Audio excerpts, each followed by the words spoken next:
நதி மூலமும் ரிஷி மூலமும் பார்க்க கூடாதுன்னு சொல்லுவாங்க. நதி மூலம் பார்த்தா உங்க தாகம் தீராது, ரிஷி மூலம் பார்த்தா உங்களுக்கு நிம்மதி கிடைக்காது. நதி மூலம்னா என்னன்னு பாட்டி சொல்றேன். ஒரு மனுஷன் ரொம்ப தாகமா இருந்தான், நதியில ஓடுற தண்ணிய கோரி தாகம் தீர குடிச்சான். குடிச்சவன் கம்முன்னு போக வேண்டியதானே.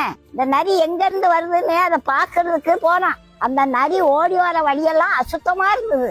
செத்து போன நாய் நரி பன்னியெல்லாம் கிடந்தது. அதை பார்த்த உடனே இவன் குடிச்ச தண்ணிய வாந்தி பண்ணிட்டான். இதுக்குதான் நரி மூலம் பார்க்க கூடாதுங்கிறது. ரிஷி மூலம்னா என்னன்னு பாட்டி சொல்றேன்.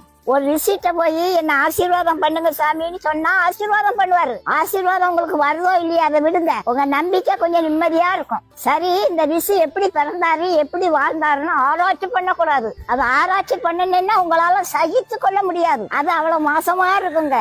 இயேசு உங்களுக்கு தெரியுமாங்க? எனக்கு ஏதாவது ஒரு சின்ன பாவம் இருக்கா அப்படின்னு கேட்டாரு. ஊர்ல யார் வேணாலும் சொல்லுங்க பாப்போம்னு கேட்டாரு. ஒரு வயல வாயை திறக்கலாம், வாயை பொத்திட்டு போயிட்டான். இயேசுவோட பிறப்பே பரிசுத்தங்க. அவர் வாழ்ந்த விதம் பரிசுத்தங்க. இயேசு கிறிஸ்து ஒரு பேரின்ப நதிங்க. அந்த நதியை நீங்க ஆராய்ச்சி பண்ணி தண்ணிய குடிக்கலாம். நதி மூலமும் பார்க்காதீங்க, ரிஷி மூலமும் பார்க்காது. ஆனா ஏசப்பா பிறப்பு முதல் இறப்பு வரைக்கும் ஆராய்ந்து பாருங்க. அது மகா பரிசுத்தங்க.